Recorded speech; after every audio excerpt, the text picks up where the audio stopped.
Fire, what you saying? Yeah, we give thanks to life, Wake up out now, want the people let me stream it or buy it.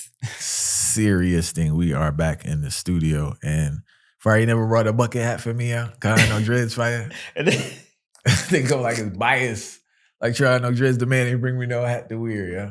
So the vibe said, all right. We give thanks for everyone tuning in from those times to now. I have to remind the people, July 21st, Ballhead and the Dread Roots Reggae Summer Session, aka Podcast Party, Fire. Yeah, whenever I hear about a podcast party. Yeah, so we're going to try a thing. We will be at Ito Kitchen, 1032 Union Street, Brooklyn. That's Sunday, July 21st, 6 p.m. to 9 p.m. Fire will be on the 1 and 2s. I'll be on the 1 and 2s with special guests. I can't tell you, so you got to be there to see. Fire, what are we reasoning about today? Yeah, today we're reasoning about stress in the workplace. Because watch now, majority of people are being overworked and underpaid. Wicked. So we're going to read something right now and point out some facts to the people right off the top. According to the American Institute of Stress, numerous studies show job stress is a major stressor for American adults, and it has escalated progressively during the past few decades. Increased levels of job stress have been associated with increased rates of heart attack, hypertension, and other disorders. Now we're going to put some additional statistics towards it. Serious thing. 83% of US workers say they suffer from daily work-related stress. And 76% of US workers say that workplace stress affects their personal relationships. No, that is crazy. In regards to the stress aspect, now I think you can take a certain level of responsibility for that. And because what I noticed that with this job thing is that people, they may not want to admit it, but it seems like they're really looking for the validation from the superior. This exceeds accomplishment. I think certain industries are very aware of the type of person that they want to be there, because that type of person, I'm not good with type A, B, C type of person, so I can't. But the person that they want has a certain level of insecurity, has a certain level of addiction to work, has a certain need of validation for their accomplishments. And I think when they do their vetting process for bringing in employees, they find people who meet those categories, because those are the ones they could work the most. A person who is very dependent on validation and praise can be worked to the ground. Yep. And they can be manipulated because there's something in them that needs that praise to feel fulfilled. And if you're in that position, you're going to have a rough time. You're going to find yourself doing stuff that's detrimental to yourself, detrimental to your family, in the hopes of getting this praise from your superiors. Also, with this work thing, I said earlier, the responsibility you have to analyze the situation, be truthful with yourself, to find that balance where you are meeting the needs of the job. At the same time, you're meeting the needs of yourself and your household, so everything can be balanced. Now, if the job realistically can't be done while meeting those needs, you may want to jump ship. I'm not telling anyone to quit their job, but you have to prepare so you can transition into something better. Meaning you may need to reduce your spending habits. You may need to get on the hustle in regards to putting out your resume and looking at other places. But once you identify a job becomes unhealthy, like truthfully analyzing the situation becomes unhealthy to your mind, your body, mind, and soul, I think you need to make a decision. I think too many times with this job, a majority of times, the key qualification for a job is the income. And that's where people are flopping themselves. I think there are things you need to analyze in regards to distance from work, flexibility, the workload that they have, access, will they be emailing you 7, 8, 9, 10, midnight? I know a Brethren told me he has to respond to emails at midnight, Fire, or is like reprimanded for not responding to this man not even up. You get what I'm saying? And it's like, next thing I want to say too, Fire, for you come in, you have to see if the job, man laughing because the real mess I'm saying, you have to see like the demographic of the job. If you go to an institution, Fire, and it's all single people and you have a family, don't expect that they're gonna like bend over to modify things because you have a family, because majority of the population there are single. They can work 24/7, Mhm. and you will be both criticized and penalized if you're not there working 24/7 like them, because that's not the culture. So a person need to look into certain things before you take up these occupations, because as you stated, and we're going to talk about that earlier, people talk about like this marriage thing and the divorce. Fire. A lot of these jobs play a key role in Yes, divorce, man. fire. Yes, man.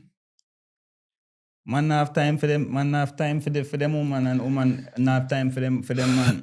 Cause all right, you see, a lot of people this working. Here's a solution for a lot of people. It works. Just slam down the laptop. Facts. You see, if this thing stressing you too much, just slam down the laptop. You see, a lot of people scared to do that, because here is the culture now that these entities and corporations preach. I fear my boss fear his boss, my boss's boss fear his boss. Facts. So you see, and it go right up the ladder. Military fight. So, That's the and it's a origin chain of of command. And it's this military. chain, and it's that same chain of command that rule and govern everybody's life without them even knowing it. You are a part of a military once you are a part of an organization that practice the chain of command. And people don't understand this, because you see, in this life, there are some people, there is a predator and there is a prey. Facts. And we need to understand this. Majority of employees, the stress level show it. These statistics that we just quoted from the Work Institute of Stress, these statistics show it, because they like to see statistics for validation, right? Facts. So the statistics show it right now. So what we're saying is it's nothing abnormal, because it's there by the institute to show you that. So with that being said, we have to understand this. These employers are predators. Facts. And we are the prey. But you see, all right, over time in the jungle, what we notice, certain preys devise certain strategies to get away from the predator. And we have to learn some of these strategies. I know that, okay, sometimes in certain instances, if you work for different places or whatnot, you might have to meet client satisfaction. Yeah, that's understandable. Not telling you to neglect all of that client stuff and then get yourself in a problem. Big time. But you have to assess your situation, because if the person who your supervisor there's a blockage with your supervisor with climbing up the ladder, then there's a blockage with you. You have to understand, okay, it will, one thing, once you go into any corporation, can I thrive here? Is this possible for me to thrive? If not, then you have to start thinking about this. Well, that stress level needs to go down then if you can't strive. Because in the meantime, you're here right now. We know this is the current situation. You have to be careful of that stress level now. And that's when you have to start work on means to address that stress level. Then if you're looking outward, I have some form of plan. But most people, because we just ride with the wave, and we can't think outward of dependent. We're so dependent on the employer that we can't think outside of what is presented in front of us. So they carry us as opposed to we carrying ourselves. And we don't want to understand that, because think about it enough for you. Even more than your family, so to speak, you are work more time focused on work than even your family, and that is a detriment. It's not even the physically being there; it's mentally being there. Mm-hmm. You know, and in regards to that transition and analyzing a situation, I think people need to. It's a tough decision, but you need to reduce your spending habits. I think the economics is another thing that really binds people to that job. You really have to tone it down, because what happens is you want to maintain this, I don't want to call it lifestyle, but facade. And that facade is tied to this income at this particular place that's stressing you out. But you don't want the stress, but you want to maintain the facade. And I'm guaranteed if you reduce the facade, you want to be so dependent and you can be somewhere else that's less stressful, and that income can maintain a different form of lifestyle. So that addiction to this presentation you want to present to the world is one of the key stressors. And I want people that's been on a job, I really noticed this. Look how you look when you first got the job and look how you look now. Yeah. They have these ID cards, fire. And I said, I've seen many ID cards where a person started and how they look now, fire. And I'm not fully blaming the job, but that job plays a key role in how you look. Because a lot of these jobs, you don't have time to take care of yourself. Mm-hmm. You generally don't, because you're there from morning till night. When you go home, it's either a late night food that buys out, that you buy out from somewhere else. And we know that's not as healthy as home cooked food. and you don't have time to go to the gym, you don't have time to work on yourself, don't have time to meditate, you don't have time to nurture relationships, because that's the next thing too with this relationship vibe, whether it's your spouse, your children, friends, parents, and everything. All relationships need nurture, right? And as you, every time you don't have time, you don't have time, you don't have time, those relationships, that support system that you need as a human being declines. So, but most people go through a period, especially when they get the first round. I think people need mentorship when you get your first round of money, because they think that this money now is like you don't need anybody that's going to solve everything. And it's very crushing when you find out that's the farthest thing from the truth. But there's two things where people need to understand. So if we address that right off the top, Yeah. is the concept of money too. That's that where really lead to the whole stress, because when people realize once upon a time the dream, this was the American dream. Yeah. It was to make a 6-figure job. Yeah. To get a job with 6-figure. Once you have a job with 6-figure, that was it. That was supposed to make everything cool now. We're supposed to be flexing now. And all of this thing. But when the people realize that, okay, nowadays we reach to the 6-figure, and the 6-figure make your head barely above the water, then what is taking place now? It realize when people realize that and see the amount of tax will come out of the money, and then again that's add to the facade. And even people will live within the means to certain way, especially if you have a youth and these different things. When people really see that, it's almost like it put a dent to them whole existence. And now it's a matter of keeping up and trying to ensure that we can not get to this next level, because when you say get to the next level, that requires strategy. But most people know without a strategy, it's a matter of, okay, let's just keep my head above the water and move with this wave, and maybe, just maybe, something may come. And then the workplace now devise a critical strategy now where I take over a whole heap of people's life, and it's a new way. As we said, these employers are always thinking of ways to evolve this work from home stuff, working remote, where even that lunchtime we usually have, if you were in an office, now working remote adds more stress, because remember again, the emphasis is more on the mental part of the whole game. It's not the physical anymore. No, you don't have to get up, because you don't have to get up for go on that train and take that 2-hour ride. Now you're working that 2 hour. Now you don't have to ride 2 hours to get back home. Now you're working that 2 hour. So that's 4 hours within your particular day that you are working. Plus it's going to be 5 now, because if you had an hour for lunch, then guess what? Now that's 5 hours added every single day that you are working, and you don't understand the toll that take on your brain. And then we wonder why so much crazy people about it. I want to talk about this overworked and underpaid.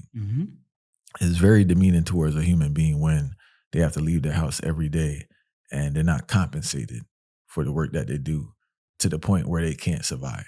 You get what I'm saying? Crazy. Because from an employer standpoint, I don't understand the psychology, because you don't want that person. You want that person to have a certain level of comfort at the job so they can at least focus on the job. A lot of times what happens is that the person on that job is thinking about survival, and they have to go to another job. So at both places that they're employed, they never get to focus on the actual job, because they're always focused on their survival outside of the job. And I think people who employ people don't think about that basic fact. When you have to go somewhere every single day and you're always behind, it's demoralizing. It really is, and it just really takes a toll, because this whole idea of like digging yourself out of debt and digging yourself out when you get behind, how is that possible when you're on the same fixed income? Like, no more money is coming. And unfortunately, in a lot of people's lives, there's nothing else to reduce in their lifestyle. There's nothing else to save. They're at bare bottom. You get what I'm saying? At bare minimum already, fight. So some people are financial expert to tell you, well, you need to reduce this. But for many people, realistic, there's nothing to reduce. Yep. And that's the harsh reality of the situation, and it's just like, man, it's just, I do encourage people. I think the first thing though, for younger people is to be proactive and make sure you acquire some form of skill set that you can be compensated at a level where at least you can live. What you do with the money is on you now. That's a different conversation, how you utilize the money. But at least you're compensated to where you can somewhat function, And the harsh reality for a lot of people is, man, like, I don't have any advice because they're just in the jam. It sounds a way when you say it, fire, but dealing with reality, so they're in a jam. See, one thing we have to really understand is the mindset of Yeah. these employers though. So here they say, mention I think about the employers, but here's what. Employers don't care about morality. Your employers don't care about your well-being. If you were to leave right now, there's someone else who would fill your spot quick, And probably for cheaper too, depending and on for the role. cheaper too, depending on how hungry that person is. Because a lot of people are they have degrees that like supersede that the type of jobs they can get. Big time. So these people will fill all of these type of role in a second. Yeah. And you see the fact that employers know this. They know this one thing, and they know that you are dependent. Your existence within this matrix is dependent on this. Yeah. So one thing they know for sure is the amount of stress level that goes into this thing. They know that. Quantified it. Because Yeah. all right, what they do is now they come to quell the situation, and I'm going to exploit, show people how they exploit you. For instance, they will let you know that these are the particular problems arising. And once you know that these problems are arising now as an employee, and you start, they still, okay, here's an avenue that you can go to vent. You can let us know of these situations. We will solve this. Here's a Q&A. We'll have Q&A sessions, town halls, and all of these things. Yeah. But guess what now? The people do all of this thing, and they put small incentives now for really arouse the people's mind. So incentives like this whole employee of the month. Yeah. How can you be getting Foolishness, employee of the month every other month, but yet still there's no form of compensation for that? Remember, now, there's no value that an employee brings to an entity unless that employee is helping that entity to increase profit, because that is the sole purpose of the entity, and it would never hire you if that entity thought that you were not able to help them increase profit. They would not hire you. So the fact that they hire you to help them increase profit, they understand the dynamics of that, and that is the sole purpose of the entity. And then they feed you with these bits and pieces. Oh, you know what? I got employee of the month. Let's go out for drinks. So no, you do more consumption habits. No, I'm paying more money to go out for drinks and all of these things to celebrate. And in all for what? You never get a pay increase. Yeah. I just think that I'm glad you brought that up. I think understanding the relationship between employee and employer is key to understanding the dynamic, because I think the expectation of the employee causes a lot of frustration. Not understanding their role. It always makes me chuckle when people start speaking French about their occupation, because it's we all us, and if they hire someone, they say, I hired this person. Yep. If they're a manager, if they were a part of the process of hiring someone, and this and that, and it's just like you're really it's an ego trip. Yeah, it's an ego trip, and you're really taking all this credit, and like you didn't roll the dice. It's not your company. I have to give all praise and honor to the system. It's on the way still, fight, because they're efficient. And they made something that really got in our heads. It got in everybody's heads, and they put an idea. And people would kill it for the system. Yeah. They put an idea in our head on how we should live our lives, and people are very bought into it, to our detriment and to our demise. And I just feel that, man, a person really gotta find strength within themselves to do what's best for themselves, and not necessarily what society tells you is best for you. I think that's like the first step. And as I said, create a strategy where you can be in a position where you need income, right? But how much income really depends on how you live in that masquerade party, man. That masquerade party, because what I notice is that if a person make 50, he act like he lived like he make 80. If a person make 100, they living like they make 150. They make 150, they living like they. So it's always this stress. Yeah. And the stress is coming from the acquisition of material things, and how do you want to present yourselves to others? I know people don't want to acknowledge it, but it's just the truth. If you were comfortable within yourself, and Hollywood does a great job of this, the person who's supposedly comfortable in themselves and just irie is a loser, is a geek, is not hip. And the person that has all the trappings of the world is the cool person. But what's the realistic, what's the reality of you maintaining that lifestyle? You know how hard you have to go to maintain that, to keep this money coming in? I'm not lying. Is it healthy? Is it sustainable? How does that impact you in other aspects of your life? I just think that, man, because before you have the regret, which most people do, right, later on, you can kind of avoid that and kind of have a better strategy. Yes, you need to work, but what type of work you do and what type of income you're generating really depends on you. And I think that's what people need to analyze. Everything is. I think we spoke to Paula Herluck recently. She was talking about getting the bag and how that's creating this issue. But fire, this man. Listen, I know you have women because initially the narrative was women complaining about the man being gone because he worked 24/7. But fire, now it's a lot of women gone 24/7 working, and the work trap. Remember saying, Yo, you see that work traveling create an issue in your household, by the way, too, when they travel a lot and they working. you see, the thing is now, remember, I would say Professor Small depend the program. James Small and man say the black women in particular, but black women are some of the most dangerous weapons in the corporation, and that's a fact because it changed. I think the wording that he used, people was offended by, and he explained it, but say it again, Fire, so we can clarify for the people. No, when we're really and truly is just what he's saying then in layman's terms, as they would say, they would call it, is that women overall are now consumed with work more than family. Yeah, which facts. again, that a lot of people would say, okay, but so what? It's not that it's so what, but you have to think about the concept of being nurturers, and the aggression that is brought up on corporation. Facts. And because of the aggressive nature that the corporation brings, They have to women adapt to have survive to in adapt there. to this masculine type of energy And that to don't work in suit the the house. corporation. And suiting the corporation means that it's almost like a legal sense of pimping, if you would call it. And if it might sound extreme, but you have to think about it.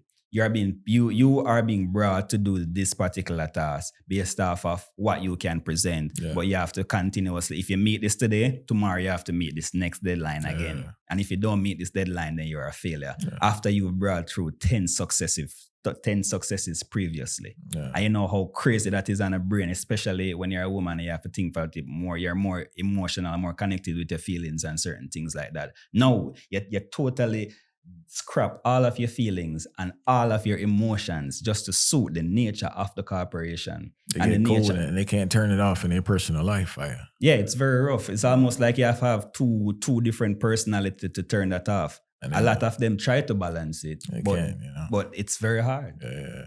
And it's tricky now too, man, because it's like majority of households need two incomes. Mm-hmm. So the woman needs to work, So it's America's just become an anti-family culture. It's anti-family because it's just like it's not conducive for family life. You can't have both people coming in at 7 p.m. to do what?